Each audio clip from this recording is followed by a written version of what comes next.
Mine's at 1,000 right now. But you know the reception here, it's Yeah, like even my phone stuff. No, I think one of my cards died. Yeah. Dude, shoot me a text and I'll shoot you like the link of the semesters that we got. Polvo. Like the PlayStation. Nintendo.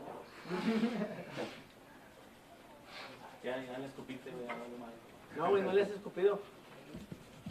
Ay, güey, ya va a funcionar. El poder de Grandpa.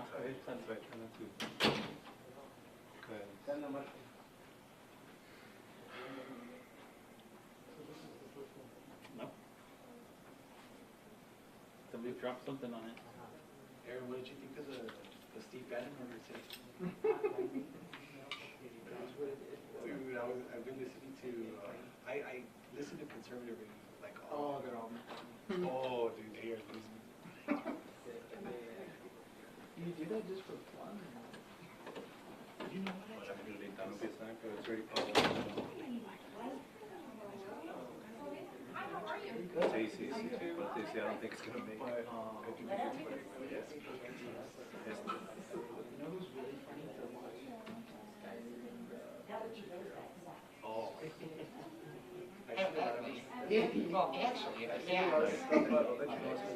And as far as the VO for night, well, I'll just send it to them as soon as I have it ready.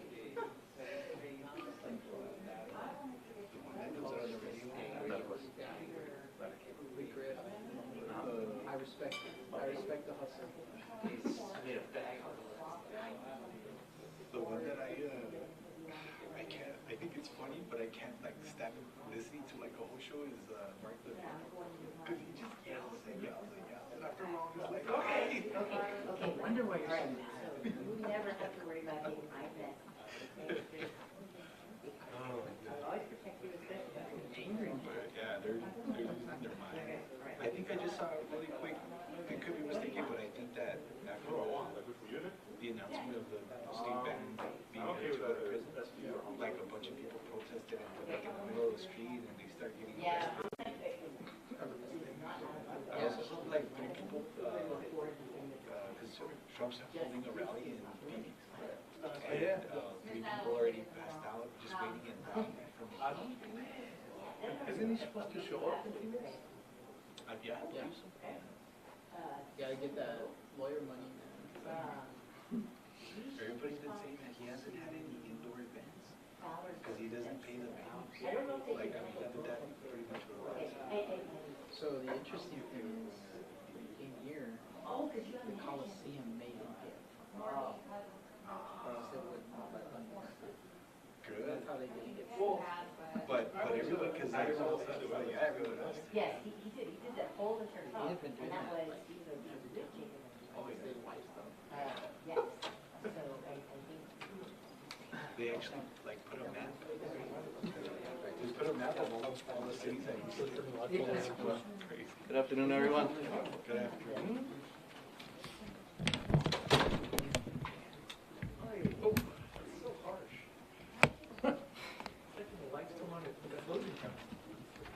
Just because you live in a vampire world back there, John Briggs. Okay, everybody ready?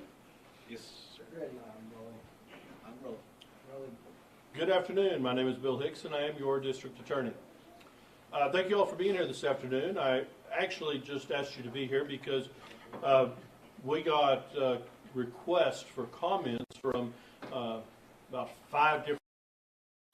So I thought rather than doing individual phone calls and individual interviews, we'd just bring you all in at one time to kind of get it all done at one time. That way we get a good consistent message out there and nobody gets scooped.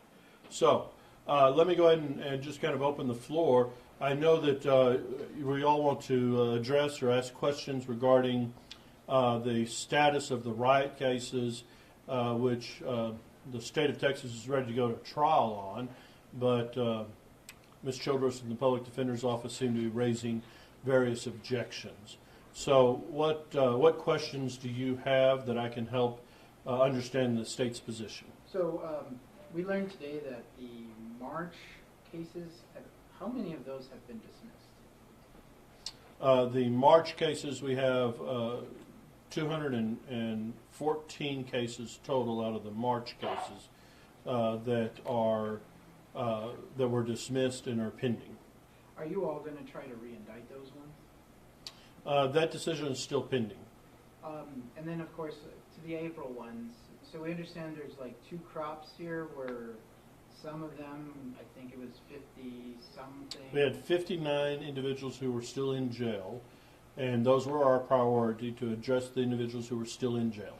Okay. Those have been dismissed and then re-indicted? Those were re-indicted under the courts.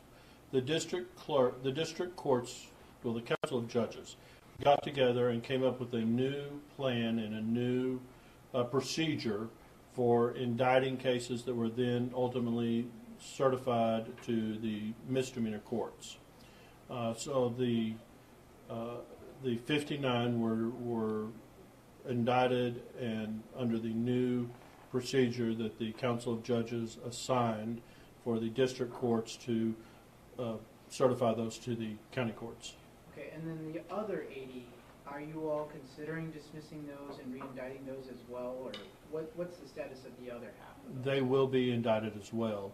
It just takes us a little while to get to all of those. I see. So they And they're just not as much of a priority because they're not in jail. Oh, I see. So those ones have been dismissed then?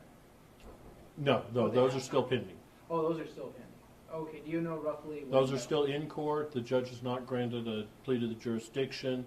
In fact, he denied the plea to the jurisdiction on those in anticipation of our re-indicting those cases under the new procedure. Okay, do you know roughly when that'll happen?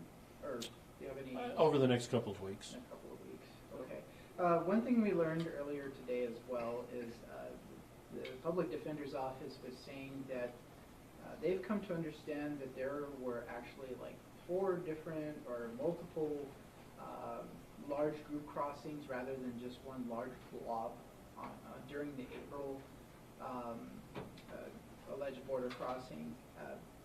Is that your all's understanding, or No. what would you say? Look, as I've said on numerous occasions, there are small groups of people that cross that are not in violation of Texas law. There are small groups of people, 5, 10, 20 people, that cross almost every day, but they're not doing it in violation of Texas law. So those people, the National Guard and the DPS, literally every day are taking those people and are holding them in a holding area for Border Patrol to come and pick up and process under the laws of the federal government. The only cases that are being prosecuted by the state of Texas are those cases where they are violating Texas law, and that involved this one case, the violent riot cases that occurred on March 21st and April 12th, those 2 cases. So if there were other incidents where migrants were getting underneath or getting through the concertina wire and the fencing, they did it in such a way that was not in a riotous way.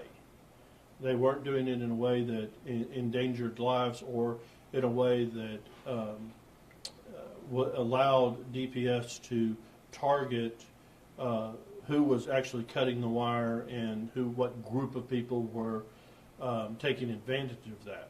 There have been arrests for criminal mischief on individuals that they have been able to catch cutting the wire, but that did not involve groups of people in a more violent way attacking the wire and attacking the fencing. There was only one riot that occurred on April 21st and on March 21st and April 12th.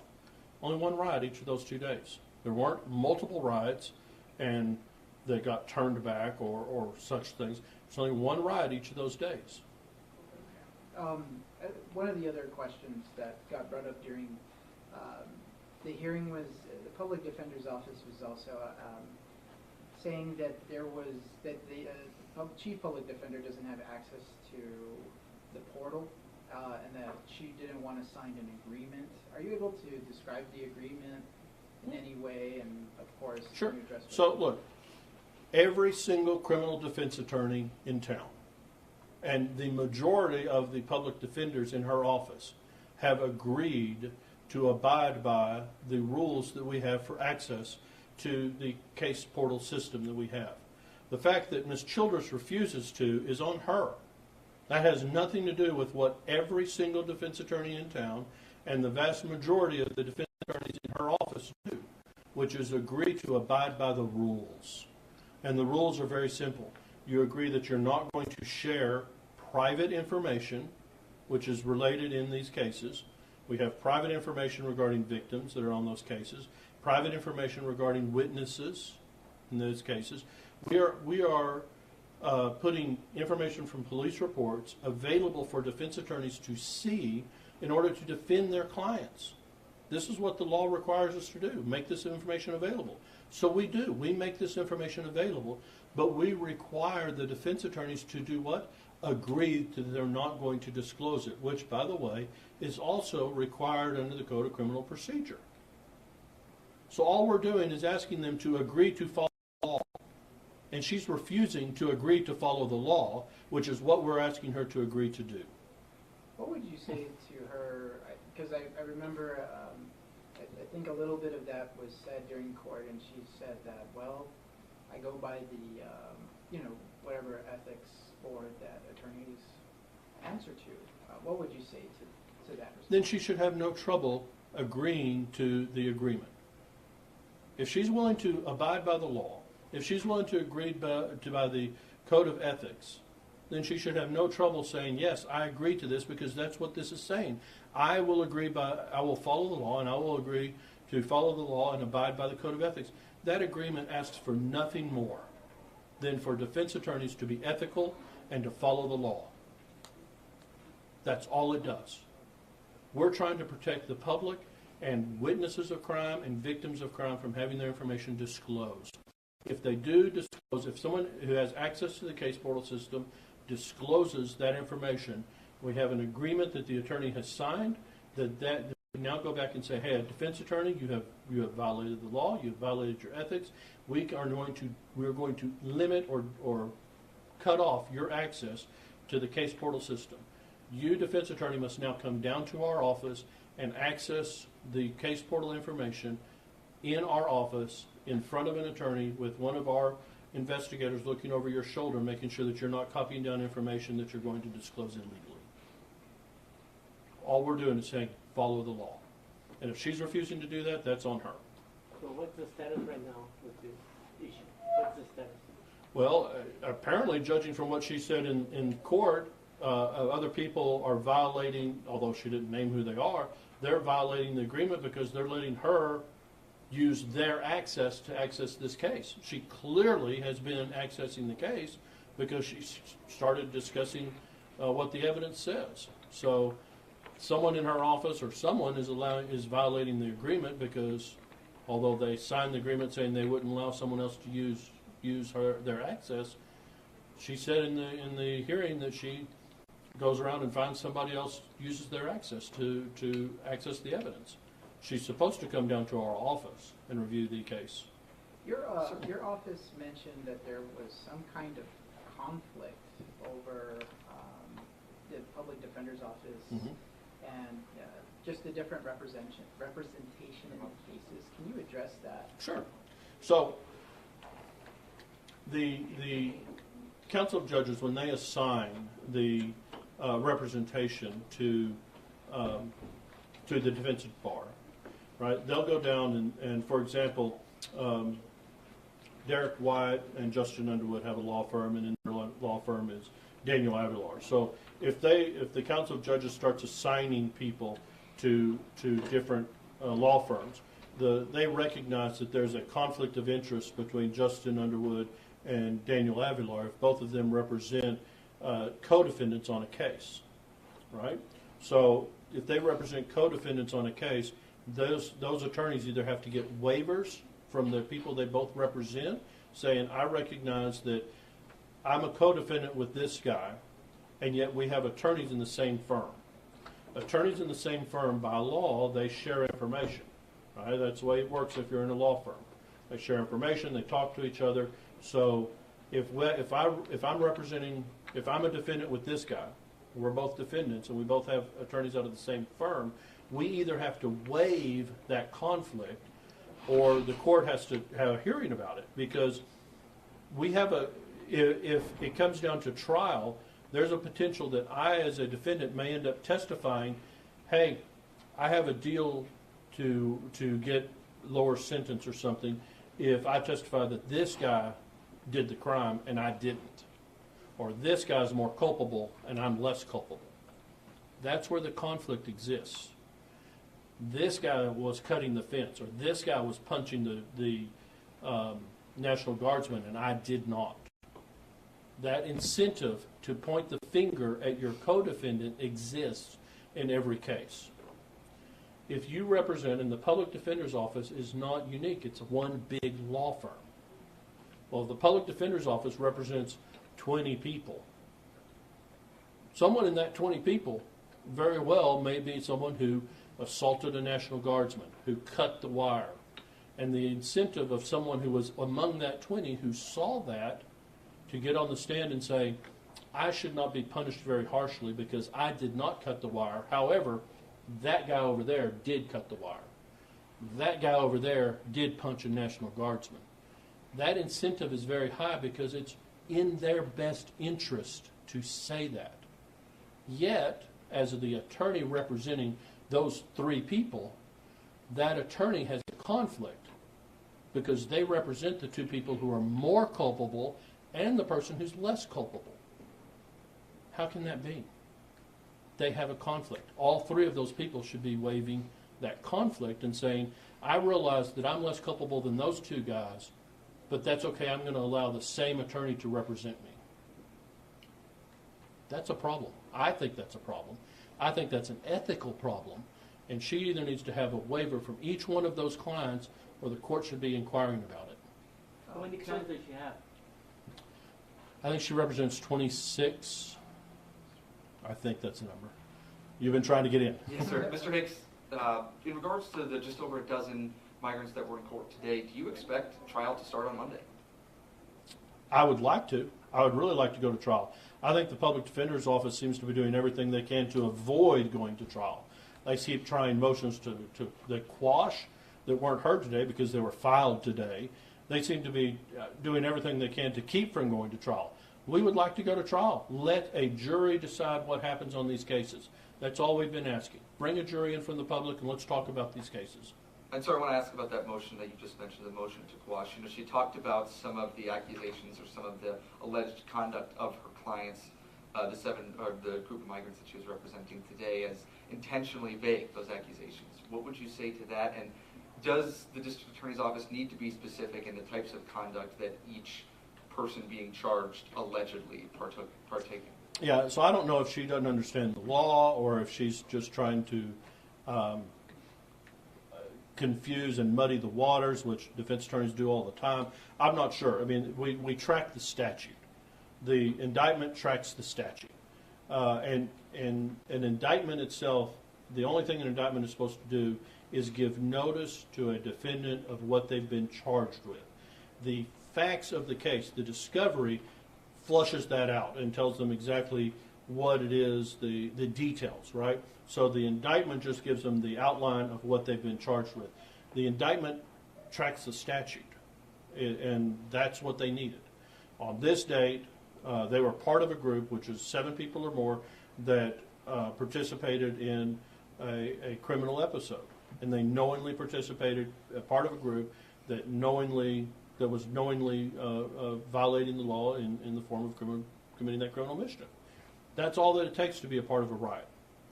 And all she needs to do is whip out the code book and read what the definition of riot is, and she knows, oh, look, that tracks the indictment. One thing the judge brought up today was he made a verbal comment about how the processing was handled, particularly when filing the cases. Would you be able to address that? I know these cases have been dismissed, re-indicted several times now.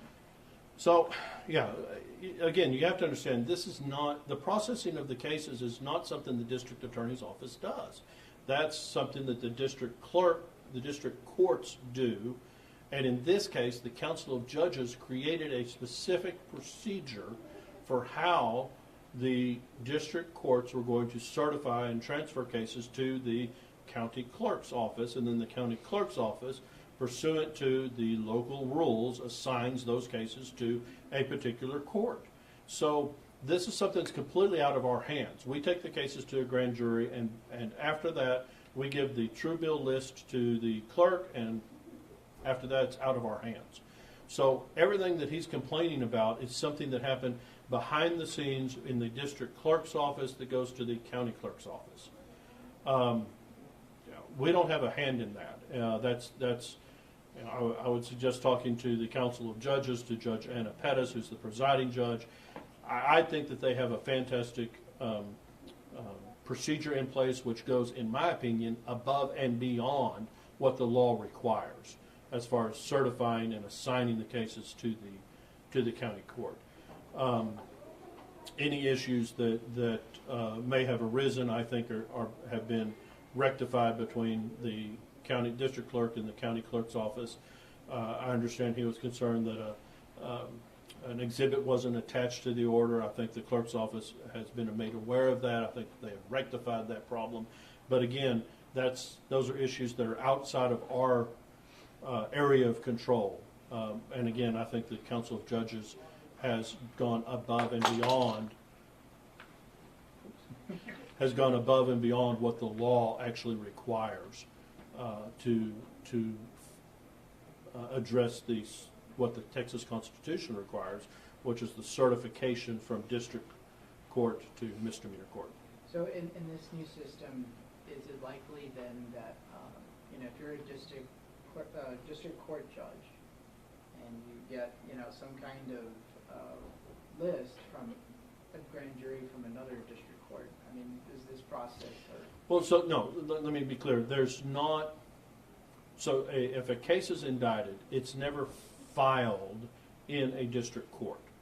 A district court grand jury takes the case. It's never filed in a district court. It goes from a district court grand jury to the district clerk, who then certifies it to the county clerk. It never hits a district court.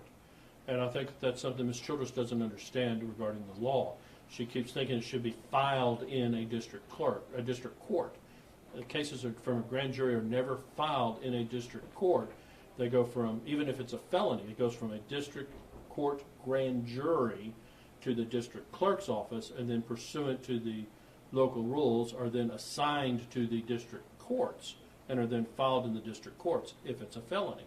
If it's a misdemeanor, it goes from the grand jury court to the district clerk's office, and then is assigned by the grand jury judge to the county court, where that's the certification process, and then the county court, pursuant to the local rules, in this case there's an assignment order, assigns it to the county court 7, or the local rules accordingly.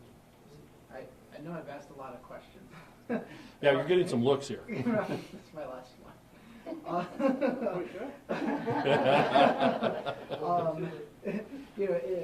Given that a lot of these are misdemeanors, they're going on their 60th day, having from the incident to now. It seems like a lot of work for misdemeanors. Do you have any particular comment over just how this whole process has played out, and if you'll continue to pursue the March ones? Yeah, all we have done is respond to the actions of the Public Defender's Office. We haven't, initially all we did was file the cases and start moving forward, and then everything we've done since then have been in response to actions taken by either the court or actions taken by the Public Defender's Office. So all we have ever sought is just to hold people accountable for their actions. And I don't think it's too much to ask that if somebody commits a crime in our community, that they're held accountable. That's all we've ever asked to do. is hold people accountable for their actions. We will continue to do that moving forward. That's what our job is. It's what I feel like I've been asked to do as the district attorney, is to hold people accountable for their actions when they commit crime in our community. Have you gotten any assurances from the federal government on the original group of people, whether they're still around? We've gotten no assurances from the federal government on whether they're still around, nor have we had any assurances from the federal government that they would even be willing to prosecute federally anyone involved in any of these incidents. Which, if they were willing to prosecute any of these people, maybe that might affect our willingness to move forward. But the federal government has not weighed in at all. How does this affect the other trials? Or is Other misdemeanor trials? Yeah, or other trials itself. It doesn't affect our office's ability to move forward. Doesn't affect us. We have a prosecutor willing to move forward and try the cases. So we have.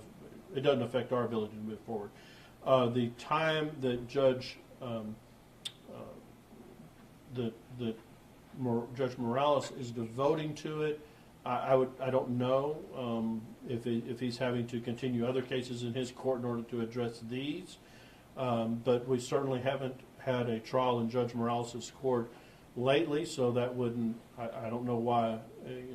It's not that we have had a bunch of DWI trials back to back to back, and now we have only riot cases. So we haven't had a lot of trials in his court. So I don't know if he's having to continue other cases in order to address these, but we haven't had a lot of other trials. Do we have a lot of misdemeanor trials or hearings? Or? We have a lot of hearings, not a lot of trials in misdemeanor court. Anything else you'd like to add?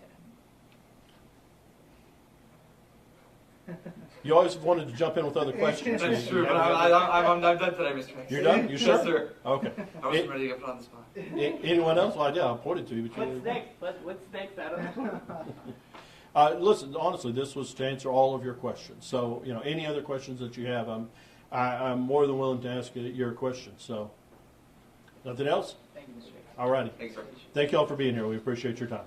Thank you. Thank you, everyone.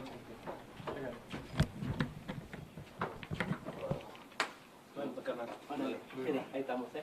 See you when I take it. No problem.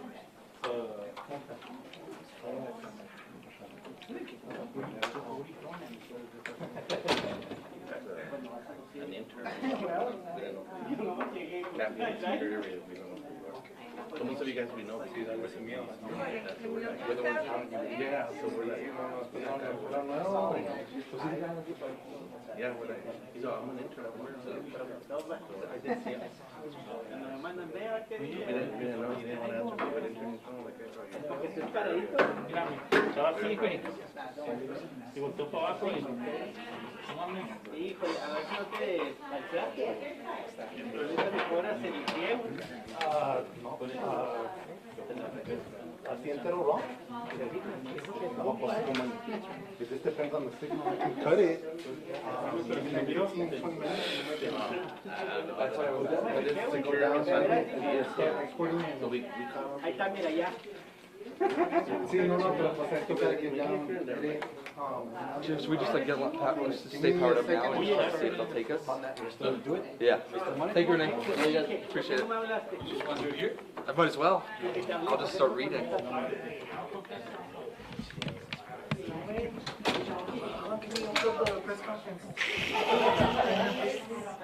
Hey, I was trying to help you all out, so you could just take it from are you gonna bill us all or what? I thought, hey, it's almost 5, we can just take it live. No, yo si me preguntan los foreigners at night, pues pregúntale.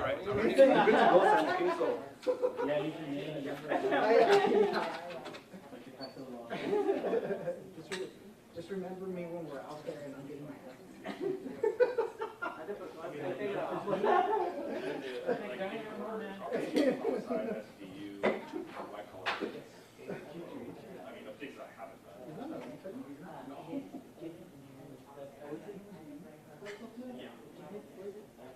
Oh, I guess he does.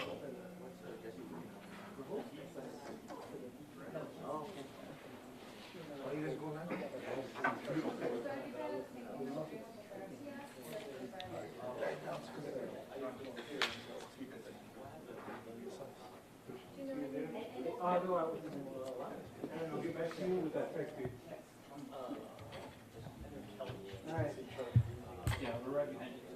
I am, yes.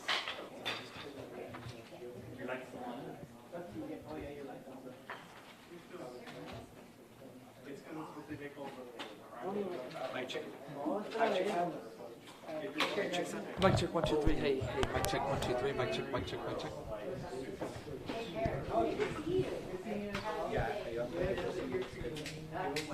Mic check, 1, 2, 3. Mic check,